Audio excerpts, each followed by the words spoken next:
Alright, here we go with the Team Sundown build about to begin. Oh man, it's a very pretty motor, isn't it? It's really heavy. Thanks a lot, Jacob, for making a motor that can cause hernias. And let's see here. Here is the Team coil. Pretty big gauge wire used on this thing.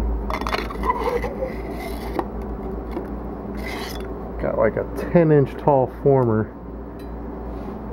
Here's one of my new NSV3 coils, which is a monster. It's a really fat 8-layer. It's a 3.55 inch, but next to the Team coil, doesn't look all that big.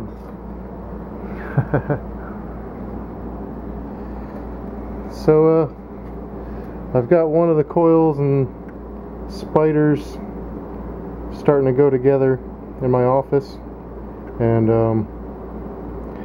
once that's all dried, come back and take some more video of when I drop it in.